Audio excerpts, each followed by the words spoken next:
Okay, I'm here with Justin KIMMEL. Alright, first we're going to go to fielding first, and then we'll go into your hitting video. First one we have here is you go into your left, fielding a forehand. You have good strides going to the ball. One thing I would say is your glove is out the whole time. We're quicker if we actually just run with the glove instead of holding it out. So you're cutting yourself off a little bit right there, range-wise. As we get to this ball, you do a good job breaking down, slowing your feet down, getting into a good position where we can field this ball athletically. You'll see right here you're stopping, you're getting into a good fielding position. You gather yourself very nicely. You bring the ball to your chest, get into a good position to throw. You get your body in line. If you look here, your shoulders are in line with first base, and your body keeps moving that way. A lot of times kids have problems with falling back towards second base, going to their left there. You do a good job changing direction, cutting the corner is what I like to say. Your arm action looks good right there. Your everything stays online right there. That's a good job. Now this next one we're going to go to is a slow roller. The one thing I noticed right away, as we get to this ball, you'll see you kind of, I don't know the correct term, but you don't get to this ball in a good fielding position right here. You're kind of coming across your body. Looks like your foot's coming past the ball, and then you're getting that ball underneath you. And it looks like we're going to get tied up right here. And as we keep going, you do get through that ball nicely. You get it up, but we're at two steps before we get rid of it. We have a long arm action. We fielded it down here. We brought everything up. We're standing tall right now. You got a long arm action going out. And then the last thing I want to talk about is after we throw this ball, you peel off to the right. And anytime we're fielding a slow roller, we have all that momentum coming in toward the plate. We're trying to make a throw to first base. What typically happens when we make that throw? What's our ball going to do? It's going to run back into the baseline, right? So what we want to do here on this throw is we want to throw to the outfield side, up the line. That way if it does tail, it comes back to that first baseman. But also one thing that we want to do is when we make this throw, you'll see right here, you're going to go straight back toward the line right here. Alright, what I would like to see you do is just keep coming in a straight line. What that's going to do, it's going to help your ball stay straighter than if you tail off, because we throw it and then we tail off. That's what the ball wants to do as well. So the more we tail off, the more that ball is going to tail. So we want to try to stay as straight as possible.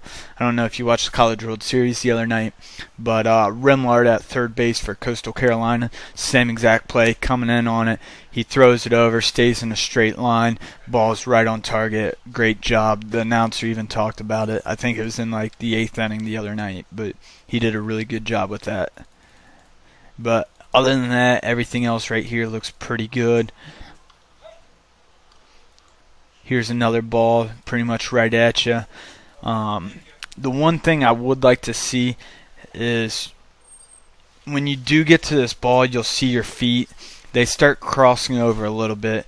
What I talk about with our infielders is anytime we can get to a ball with shuffles without crossing over, it makes us a little bit more athletic. It's going to feel uncomfortable at first, but by the time we wrap it out and we do a lot of different scenarios where you can't cross over, you'll actually start to feel more athletic with it. Instead of right here where it's like long steps to that ball, your steps become shorter. We're able to be shorter and more direct to that ball, not have big steps, because if the ball takes a weird hop right now, you're going to kind of be caught in between your steps, where if it's shuffles, everything's a little bit more compact, smaller. Do a good job top hand. Again, you do a good job gathering to your chest. Everything's on target, and everything's going toward first base pretty well right there. Now we're going to go to your hitting. First thing I want to bring up, big wide stance. You're a bigger kid, so your stance is going to be wider than most people. I remember coaching against Chris Bryant, who's with the Cubs now. His stance took up that whole batter's box. The kid was ginormous. You're a big kid too, so you got a big wide stance here as well. Your hands are in a good position. Looks like you're going to a toe tap as your mechanism, your striding mechanism. As we go to that ball, the one thing I notice, your hips and your hands are going together. One thing that will do is if we are on time, everything's synced up, we're on playing with that pitch, that ball is going to go a long way. The negative to it is if there is an off-speed pitch, a breaking ball, change-up, whatever, and we have the same timing, we don't have as much adjustability to get to those pitches. So that is one thing I would like to see. If the hips could fire a little bit earlier while the hands stay in position and hold back as long as possible. It looks like you catch the ball a little bit out front right there.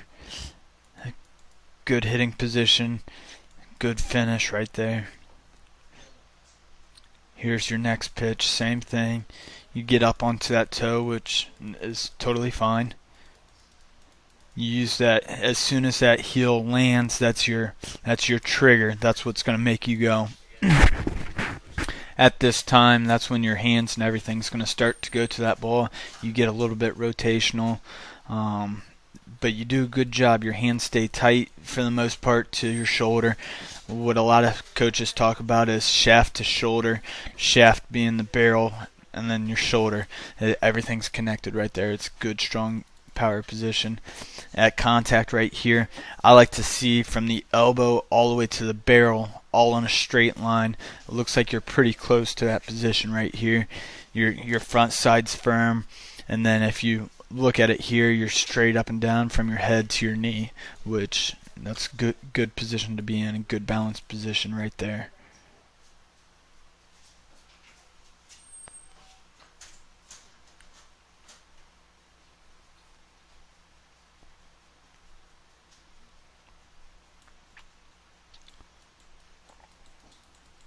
Again, same thing, heel lands, everything's starting to go together.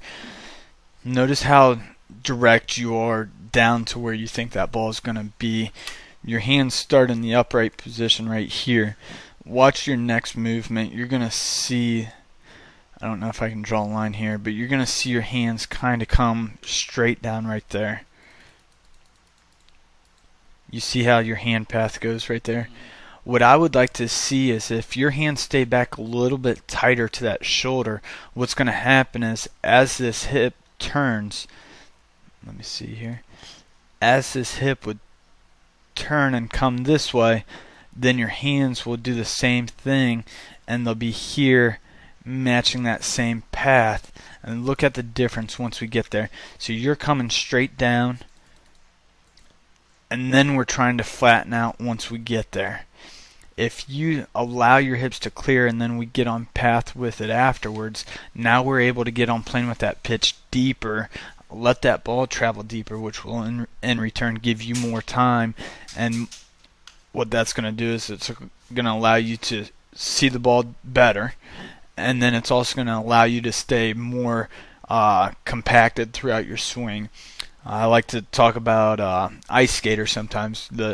When ice skaters want to go fast, figure skaters, they bring everything as tight as they can. When they want to slow down, they allow everything to go out. Same thing with hitting. The tighter we are, the faster we're going to be. And then another example I like to use is if you stick your arm straight out right now. Alright, I'm going to push you. You fight me from pushing it, alright? Alright, not very hard for me to push it, right? Bring it in tighter to your body. Same thing. A lot easier, right?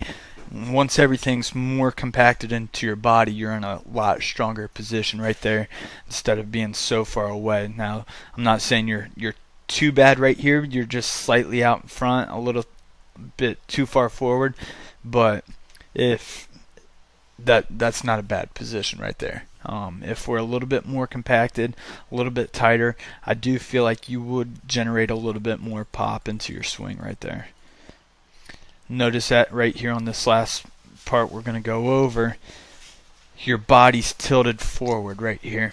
Alright, what that's telling me is you have a lot of weight on that front side. You're leaning in this way, where if we're trying to hit line drives, what type of angle do we need to have on your body right now? No, I'm not talking about the bat. I'm just talking about your upper half right now. You see right here how you're straight up and down to lean back a little bit. The ball's coming in from up above, coming down. So for us to be able to get on plane, we have to have slight tilt backwards to allow our barrel to get back on that plane. A lot of people might think about it as dropping the backside or something like that, but what you're really doing is just allowing your hip to clear so you can allow that swing to be free right there. Do you have any questions for me as far as anything here? Okay, perfect.